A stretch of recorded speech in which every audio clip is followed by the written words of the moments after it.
Hey Gear Seekers, I'm Nick. Today we're doing exactly what you guys wanted us to do. We're taking a look at the Fractal Meshify 2 Mini, the MATX version of the ITX case that we took a look at a couple days ago. I'll put a link to that video in the description, but check that out after the video. So let's do our usual thing. Let's do a build. Let's do the thermals. We'll take a closer look at all the things that make this little case tick. Let's jump in.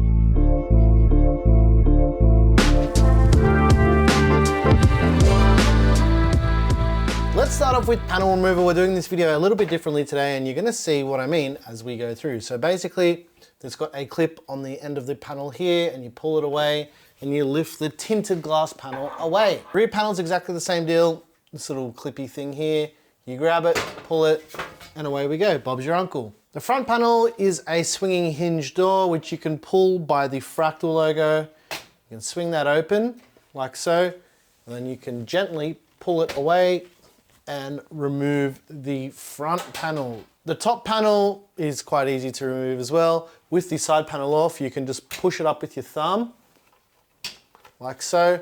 Lift the top panel away, and away we go. There's also a pre-installed dust filter which clips in on the top. You basically just pull it back, and we've got this pre-installed dust filter which we're going to remove for now. The top panel removes with these two screws up here. Let's remove them for you, and then we can lift it away, and we've got access to build from the top of the case. Much like the Meshify 2 Compact, much like the Meshify 2 XL, much like all of the Meshify cases that we've covered here on the channel. For power supply support, it's a backloading power supply with this bracket here, much like all the other Meshify cases as well. Basically, two screws to remove the bracket. You can load in your power supply. Here's one that I prepared earlier. For maximum power supply support, you're looking at about 200 mil if you remove the hard disk sleds in the front of the case, but without removing that, because we're not going to be doing that in this video and for this build, you're looking at 165 mil. So this is a Fractal power supply that fits in without any problems, without removing anything. And if you can pre-installed fans, there is a pre-installed 140 mil fan up the front, which I'm going to be removing because we're going to be changing the fans at the front for the build. And we often get asked why I remove the stock fans for thermal testing. It's because, as I mentioned when we did the Nano video, most people won't use the stock fans if they're building a system like this. I know this because obviously it's something that I don't do, and it's what you guys say as well. There's also a pre-installed 120 mil fan in the back of the case too. And these fans are not PWM fans at all. They're just regular old DC fans with 3-pin connectors. For motherboard support, you're looking at ITX up to MATX. This is the motherboard that we're using for this build here. It's the ASRock B550M Steel Legend, with an AMD Ryzen 9 5950X installed, 16 gigs of G-Skill Triton Z, and a Kingston Fury M.2 drive, a 1TB drive. And those specs are probably going to be up on your screen right now. One thing I wanted to address from our Nano video, people were like, oh, the case supports ITX motherboards only. Yes, I know that the Nano only supports ITX boards. In this technical document I'm showing on screen right now that we received well before the launch of the case, I was stating that Fractal said that it would support MATX, whereas we know that the Nano does not support MATX, guys. All I was doing was pointing out the clearly obvious fact that it would not fit. For the front panel wiring, we've got our USB 3.2 Type A connector, front panel audio, USB Type C front panel connector, and the connectors for your lights and all your switches and all that jazz. For fan and radiator support, up the front, you can do up to a 280mm radiator. For the purposes of this build, we're doing two 120mm fans, but you can also do a 240mm rad up the front as well. In most cases, you'll also need to remove this to have a 240mm rad up the front, but it is nice that Fractal did their usual thing and added in the partitioning for different types of coolers and whatnot.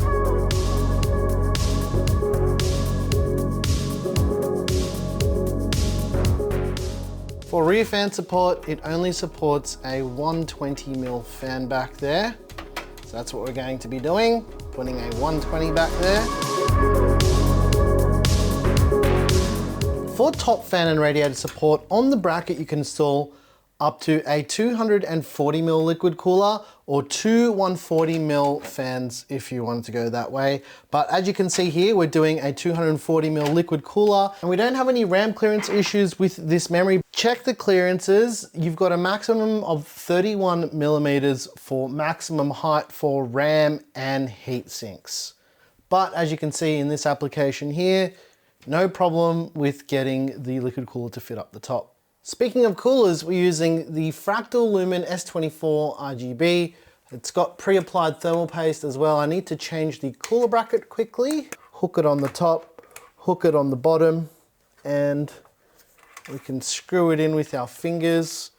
I usually recommend using a screwdriver just because it can be a little bit tricky, and these are spring loaded, so you want as much force on this as possible. For GPU support, you've got a maximum length of 331mm if that front fan is not installed. However, because we've got front fans installed in this, the maximum GPU length is 306mm. We're using the NVIDIA RTX 3080 Ti Founders Edition for this build. Because I know for a fact that with those front fans, this GPU will easily fit and it's not going to introduce any problems with clearance in this case. Oh, I hate these ugly cables, they're so gross. Who cares? Some things I didn't mention earlier in the video is storage support. So you've got two 2.5-inch SSD mounts on the back of the motherboard tray. You've also got two 3.5-inch spinning rush drive sleds down here. You can also do 2.5-inch drives on the sleds in there. And there's two more drive mounts on the inside of the case. So that is 6 drives in total, not including the M.2s and whatnot on your motherboard. As for cable management, you're gonna be doing it with me. There's some Velcro tie downs creating a cable raceway on the left-hand side of the back of the motherboard tray. There's also other Velcro tie downs along the side here. So it should be quite easy considering this isn't a super complex build. As well as that, you have to remember guys, I don't spend lots of time doing cable management for these builds because they get torn down so quickly, but this will give you an indication of what it will be like.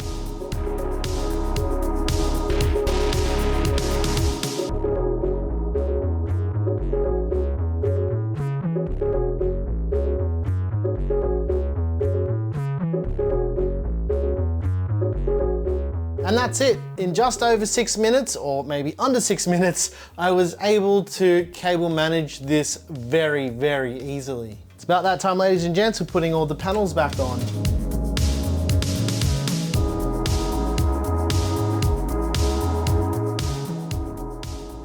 And there you go. Nice and easy. Now I think it's time for some cinematic tings. Let's do it.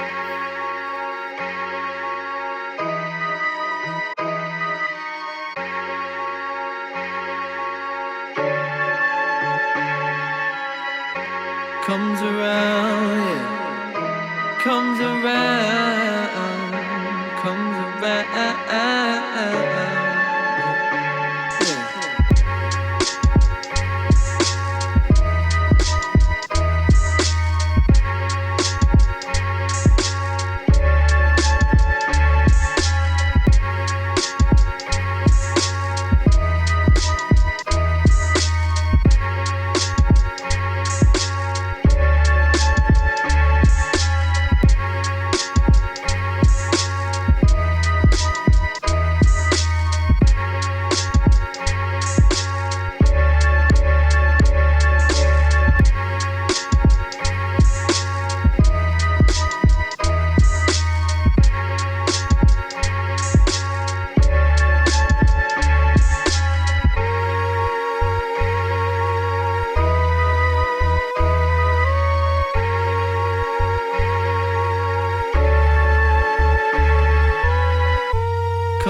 ladies and gents, I hope you enjoyed the build in the Fractal Meshify 2 Mini, but let's take a little bit of a look at those thermals. What you're seeing on your screen right now is the thermals are rather quite good for a 5950X and a 3080 Ti. You have to remember with this 3080 Ti, it doesn't have as good thermals as the partner cards. So basically any other card from any other AIB, but the thermals here are more than acceptable. I'm actually quite surprised by the CPU thermals, but be aware though, I always recommend this if you're building in a case that has a top mounted radiator. Remove that top dust filter. You just do not need it. I have it in here because that's how the case comes, and a lot of people won't remove that. So that's why we always do testing with and without filters, just to give you guys a bit of an understanding as to how much restriction you will get if you do use filters in your cases. But that's it. Now, I'll put a PC part picker list down below in the description so you guys can see all the parts used. We did change the format of this type of video up a little bit, so we talked about the parts as we put together the PC, as we took a look at all of the parts. Yes, science! So what do I think about the Meshify 2 Mini? This case right here is exactly what they should have done, and I don't really think the Nano needs to exist. Someone's gonna crucify me for it, and we got lots of comments from people saying, oh, but they released the Mini as well. Yes, I know, I told you. I had both of them, but I wanted to do the Nano first because everyone's been asking for ITX cases, and I thought I'd just wait a couple days until we did the MATX version. I like to do case videos separately, just in the future for when people search for things. Sometimes it's better to, look for the specific case that you're into.